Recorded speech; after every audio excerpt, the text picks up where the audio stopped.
Assalamualaikum warahmatullahi wabarakatuh. Perkenalkan, nama saya Diana Nopianti dengan NIM 230110521197, kelas 2 EPGSD. Halo, selamat pagi anak-anak. Di sini Ibu akan menjelaskan tentang kerusakan lingkungan yang diakibatkan oleh ulah manusia. Tapi sebelum itu, apakah kalian sudah mengetahui apa sih kerusakan lingkungan itu? Atau faktor-faktor apa saja sih yang menyebabkan kerusakan lingkungan? Dan juga cara atau solusinya untuk menanggulangi kerusakan lingkungan? Jika belum, mari kita bahas. Tapi sebelum itu, kita akan menonton video terlebih dahulu. Jadi, selamat menyaksikan.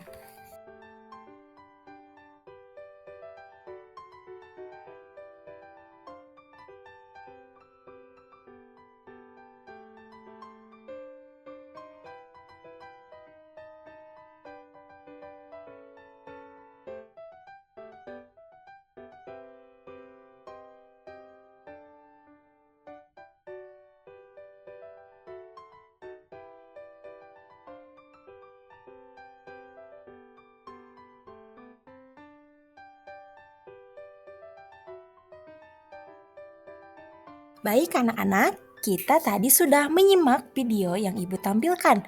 Video tadi yaitu adalah contoh dari kerusakan lingkungan yang disebabkan oleh ulah manusia.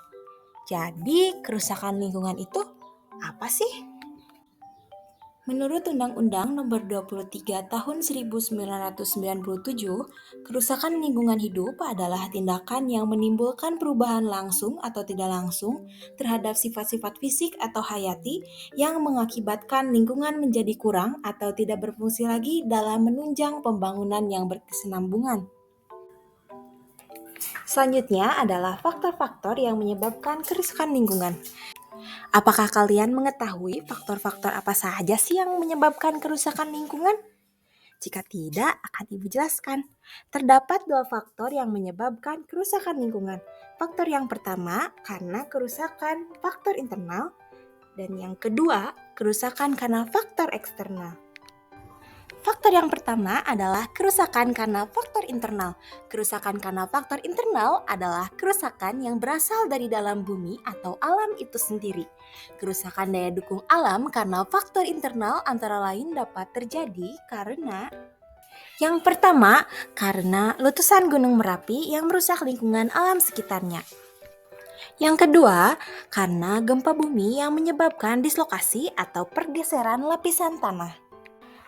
Yang ketiga, kebakaran hutan karena proses alami pada musim kemarau panjang yang disebabkan oleh embun yang berfungsi sebagai lensa pengumpul api pada saat terkena cahaya matahari, tepat pada saat embun belum menguap. Dan yang terakhir disebabkan oleh banjir besar dan gelombang laut yang tinggi akibat badai. Yang kedua adalah kerusakan karena faktor eksternal.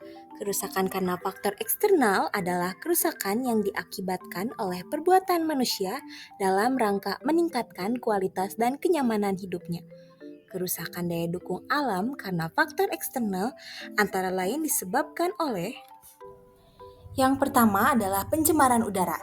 Pencemaran udara berasal dari cerobong pabrik atau kegiatan industri dan juga gas buangan dari hasil pembakaran bahan bakar fosil yang ada pada sistem transportasi.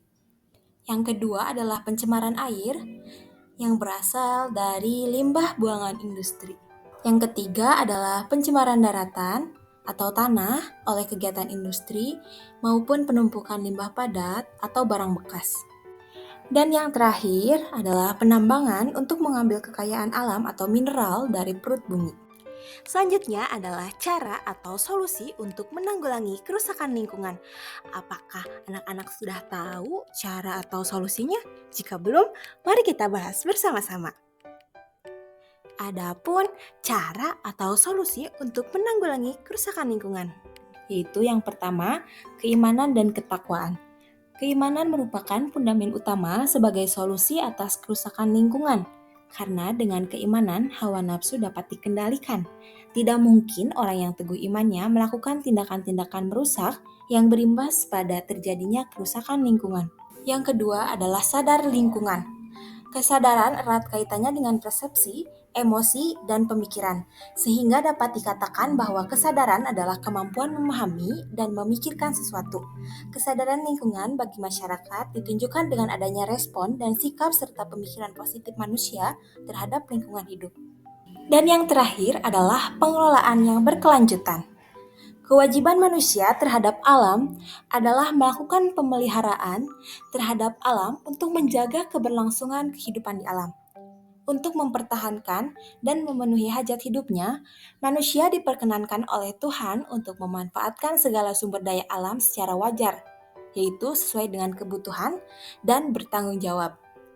Segala sikap, perilaku, atau perbuatan manusia, mau itu lahir, mau itu batin, yang berkaitan dengan pemeliharaan alam harus dipertanggungjawabkan di hadapan Tuhan setelah kehidupan di dunia ini berakhir. Sekian dari saya, terima kasih atas perhatiannya. Billahi taufiq wal hidayah. Wassalamualaikum warahmatullahi wabarakatuh.